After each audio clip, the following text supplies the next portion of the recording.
Mercedes, thank you so much for joining us on the podcast today. I cannot wait to dive into your story. It's going to be so inspiring for listeners. I just know it.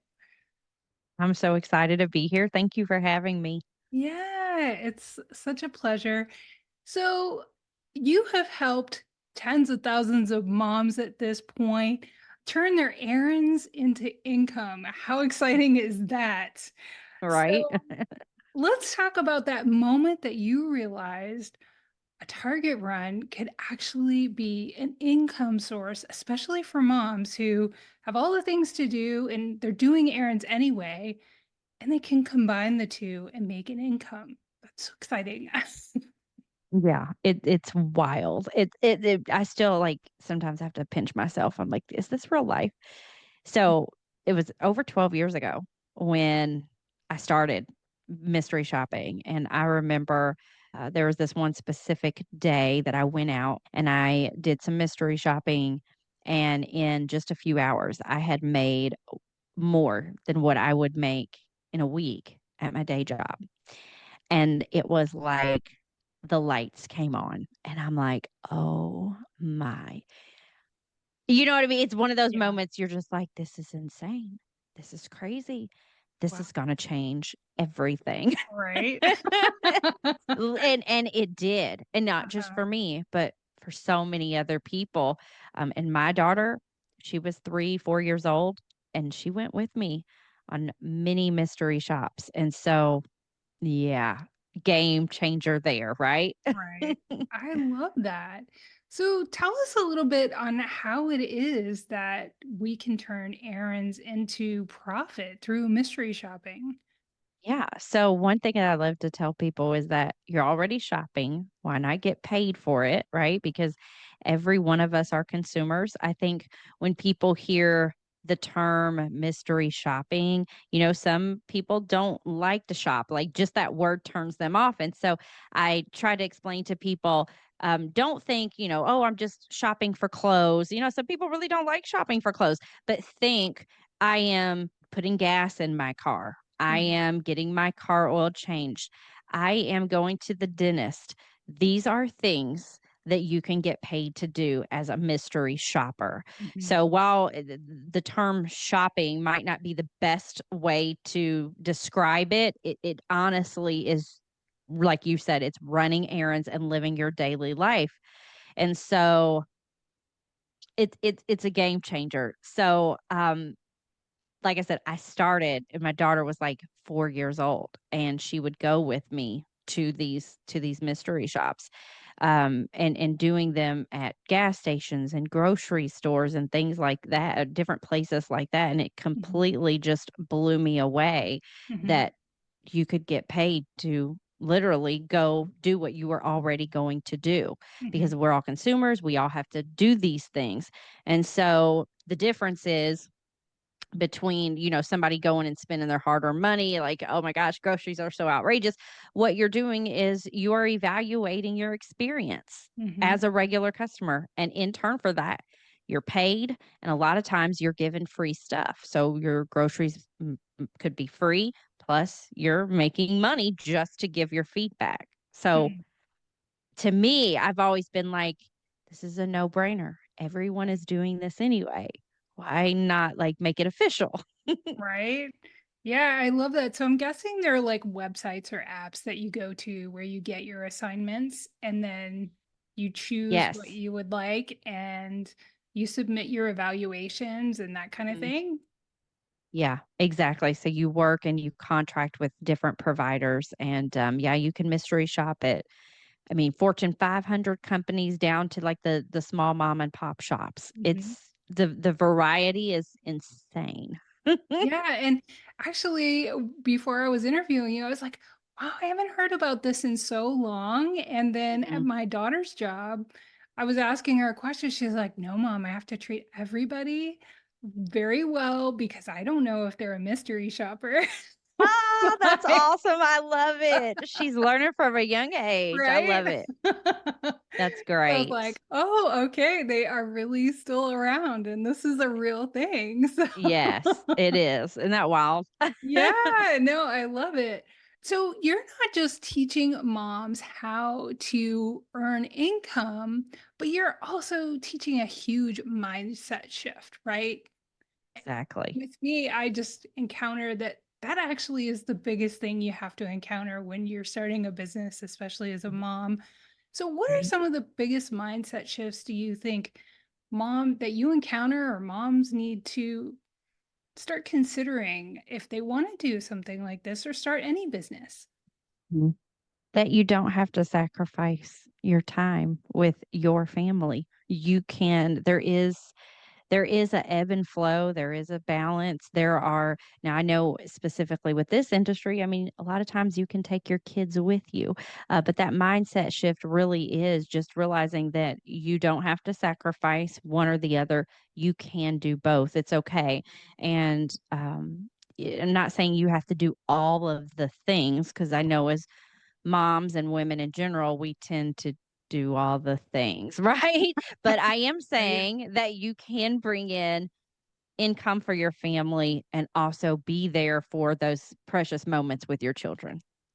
I love that so much because I don't know how many times I've heard mom say, I can't start a Mhm. business and have kids, or I'll wait until they're older, or I can't be a good mom and run a business.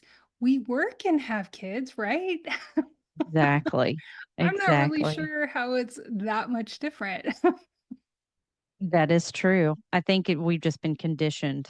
Right. And sometimes I think it could be like you said, it's a mindset where you're kind of psyching yourself out. Like, is Mm, it really about the kids or is it your fear?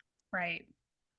Yeah. And I think too, it is so important. I don't know if you've seen this with your children or your daughter. It's like them being a part of it too. They are Mm, learning something. They're learning about mhm. what's possible for them. So do Oh, you have any yeah. thoughts on that? Yeah, they're learning a skill, and we've got so many other, shoppers that I've talked to that their kids are like, "Oh, I can't wait to be 18 and be a mystery shopper." I call them the mystery shopping kids, mystery shopping babies, because they're learning, really a skill that could help them for life. Right. Yeah, I mean, whether they just wanted to earn a little extra income or they wanted to make it a full-time business and Yeah. help other people learn, I think that's so great. So, Yeah. along with the mindset shifts, we also have to really deal with the guilt, right? Mhm. Right. Exactly, mom guilt. Yeah, it creeps in and you're trying to do it all, as you mentioned. So, what would you say to moms who are listening who are feeling that guilt that they have to choose between their kids or and what they want to pursue and earning extra money or starting a business? What would you say to them?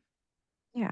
So, I would say if you're struggling between, like you said, being there for your kiddos and pursuing some other venture, that means there's a part of you outside from being a mom that still wants to live life, and that's okay.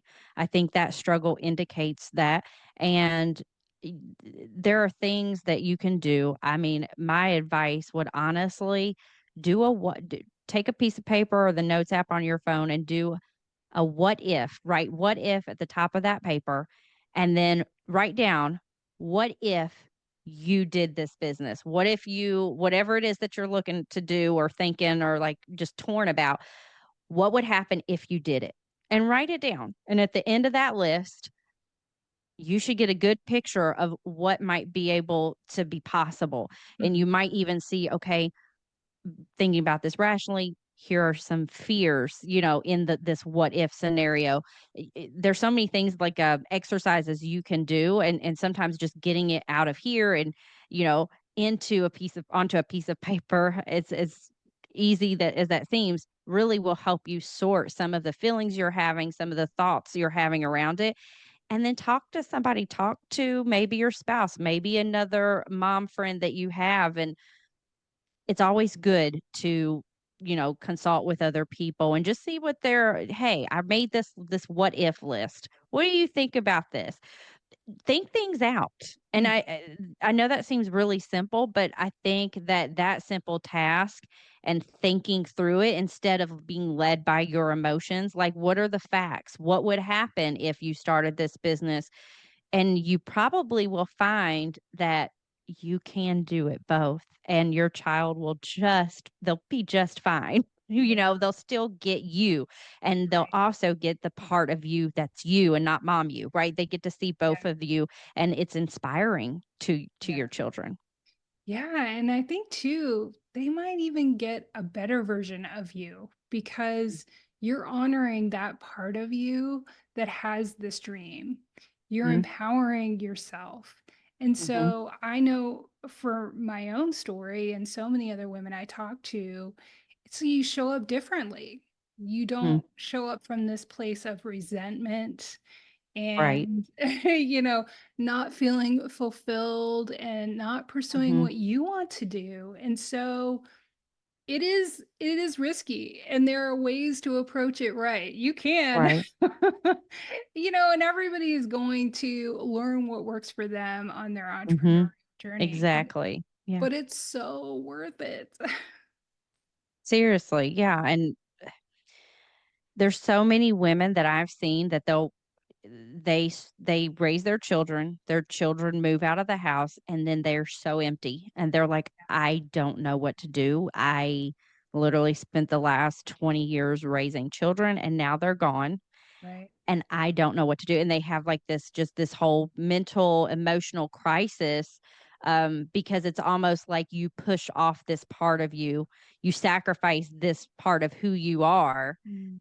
when you never really have to do that, you know? And again, like you said, everybody finds their own place. This isn't a Mhm. blanket statement for 100% of women because Right. there are some women that don't struggle. They're like, "Hey, I am driven to only be there for my kids and that fulfills me and that's it. Like I don't want to Yeah. start a bit." You know, there are some women like that, but there are a lot that are not, that they have something yearning to get out. So, Mhm. Yeah, it's like when I think about this podcast, this is season 4, and I have a senior in high school. And had I thought, oh, oh, I'll just wait till she's like graduated, like mhm, I would be in that position. And I would just feel absolutely. like, what if I would have started 4 years ago? Like, where would I Right, be now? I mean, there's more right. than 200 episodes that'll air by the time this episode is live. So, I mean, what an accomplishment. I'm so proud of her, but I can also go, man, I did Exactly. You're that. proud of you. Yeah, Yes. yeah.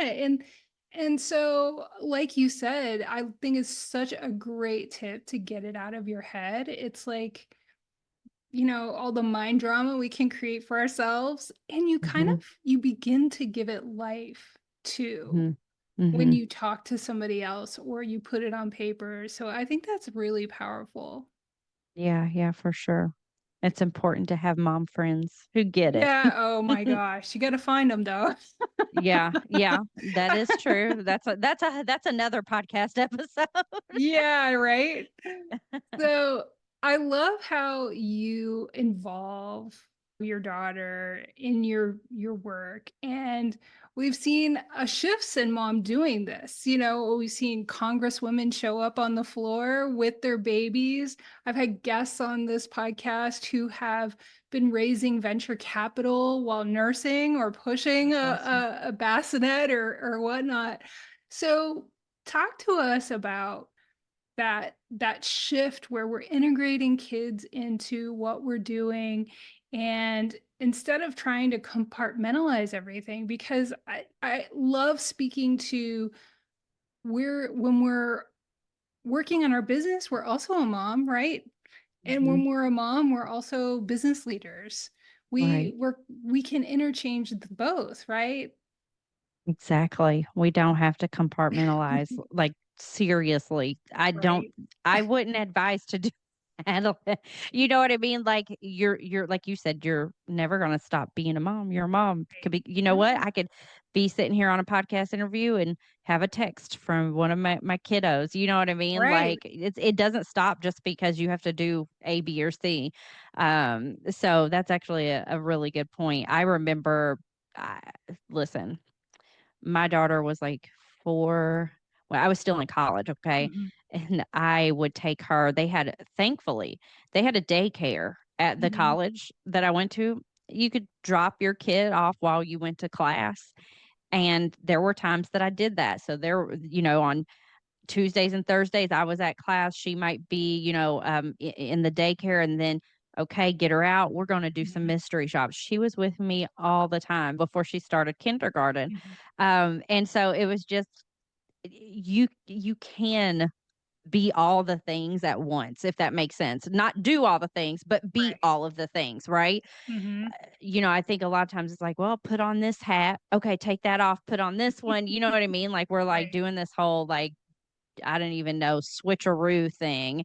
And when you show up as who you are, you show Mhm. up as a mom, you show up as, a wife, you show up as a business owner, Mhm. that's relatable. It not only helps you, but it helps other people Mhm. and gives them the freedom or the permission or even just the thought that, wait, if she's doing this, so can Mhm. I. So it's very empowering Mhm. as well for people on the outside looking in. But totally, bringing your kids or being a mom and doing all of the things, it's doable, and it really helps not only you, others around you, but it also helps the kids too. They can see you in action. They can learn from you. And I think it just creates, I mean, the fact that you were telling me, I didn't hear about this, you said a congresswoman had Yeah. her, yeah, Mhm. that's just, I think we're just showing that Yeah. we can do more than just be with the Mhm. kids. Right? And, Yeah. I'll even have people who want to be on the podcast or something would be like, oh, I'm not a mompreneur because my child is in college now. And I'm like, Mm, you're still a mom. Or, oh, I right. have a stepdaughter. And I'm like, you're still Mhm. a mom. Yeah. Yeah, Like, absolutely. Yeah, I think when you hear, the word mom, because my kids are 17 and 19 now, so they're not really kids, you know what I mean? But mhm, I can say even right off the bat, if I hear somebody mention mom, you usually just think younger kids. right. You just I think our brains just somehow have been conditioned to think, "Oh, they've got Mhm, younger kids." But what I've learned is that you're still a mom, obviously, we know that, but you're just in a different stage of motherhood right. because they just need you in a different way. You know Right. what I mean? It's not lunches and pick out my Snacks. pick out my outfit and snacks. It's put me in the car seat, the booster seat. Now it's, "Hey, help me find a college," or, "Help Mhm, me research scholarships." It's just different. "What do mhm, you think about this person I might potentially date?" mhm, It's just different, and you're in a different season, mhm, and that ebbs and flows. It also, with your business, with running a business and having mhm, children, it's different. It all just kind of flows together. When my daughter was really young before she went to kindergarten, she was with me a lot, mhm, all the mhm. time, right? I mean, I don't besides her being at like daycare, she was with Yeah. me every single time I was doing a shop or teaching a class or whatever. And then she eventually went to school. I did not homeschool, so my kids did go to, a school. And so then you have, okay, you went from having her with you all day, then it's like, okay, now you've got this big gap of time where you don't have a kid. So it changed and it evolved then. And then it just keeps evolving. Okay. It And so does. but it works. It It does. somehow all just flows together because you learn. I Mhm. think it's like when you go into these new seasons of parenthood, it freaks you out because it does. It's like, okay, wait, this is different. And you as an adult have to like navigate that. But then once you have it, you've got it. And you're like, okay, I can do this. And your business gets you get in a routine in your business that coincides with what they need. So, Yeah. No, all the things. And it does. Even as they get older, it just ebbs and flows. And, yeah, it evolves and you evolve and you adjust your life and your schedule and what works for you. And it just all figures itself out. So, exactly. so yeah. Well, let's talk about AI and mystery shopping. I think that that Hmm. is such an interesting topic. So, mystery shopping is this really human element. in this Yeah. age of AI. So talk Right. about how mystery shopping, even in the age of AI, is more relevant than ever. Well, simply put, AI is not making the purchases. Yeah. Humans are making the purchases. Hmm. And so in order to increase bottom line at a company, they're not worried about AI. Right. They're worried about how you perceive, how a human Right. being perceives their company, their brand, their experience, because at the Mhm. end of the day, it's a human that's making the purchase, right? And Right. so that's one unique thing about AI, because I know a lot of people are scared that jobs are going away, and it's true. There are going to be Oh, jobs that AI replaces, and every um what every time we as a people have gone through these big advances, there's always going to be people that are afraid that, oh my gosh, well, what if we have always overcome. It's going to be okay, yeah. right? This is just the next stage in human civilization, all right? But one thing that I'm very confident that mystery shopping can't be replaced with AI. Now, maybe on the back end, Hmm. pulling, compiling data and things like that. But Right. on the front end of going into these businesses and actually having those customer employee interactions, that's just not something that can be replaced by AI, which is another cool thing about this industry. Yeah, and I love that because I think many people would think that maybe businesses were shifting to just relying on the data Hmm. or some type of like algorithm or something like that to judge the customer experience, but doesn't sound like that's what's happening. No, what I'm seeing in this industry as far as AI is concerned, I'm seeing it help with systems and processes, but Mm. not it's not replacing the actual mystery shopper. I love that. So, you have created a global brand rooted in purpose and faith and flexibility. I love that because moms need that, especially. What do you think helped you stay grounded as your business scaled? Because that's a whole other thing, is, seeing some success and just kind of managing that, but then really scaling. Yeah, scaling this business has been, we've been in business for 10 years. And sometimes I'm like, it feels like we've only been around for like half of that. It's like because time goes by so quickly.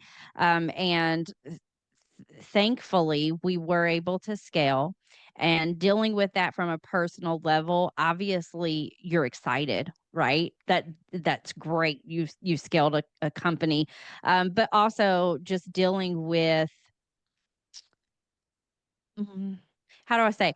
Dealing with just the growth that comes with that for you Hmm. as a personal person internally, Hmm. and coming to you get a different perspective. You start seeing things from a different perspective, Hmm. and that is like there's not a lot of people you can talk to about that, right? So you have to kind Hmm. of surround yourself with other Mhm. people that are in that same season, or a season or two, ahead of you. They've been through it before, to get those emotions, those feelings out, because it does. I think I'm really glad you asked that question, because I don't see a lot of entrepreneurs talk about what happens once you scale with you personally. Mhm. Like your mindset of running the business personally. I mean, scaling a business and bringing home a lot of money for you personally, that's a big thing, and sometimes there's a lot of guilt with that too.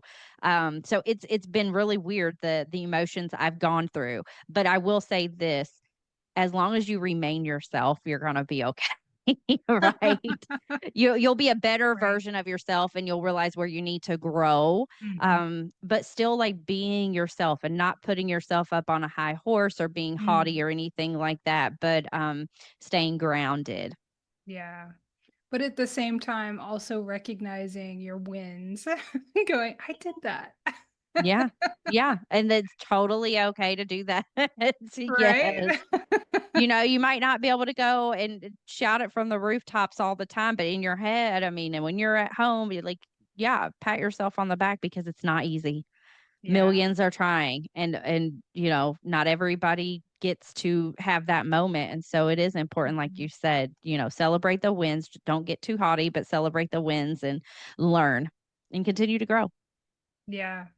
No, I love that so much. So, what are some of the things that you do to keep yourself grounded? Are there like self-care practices or friends that you check in with?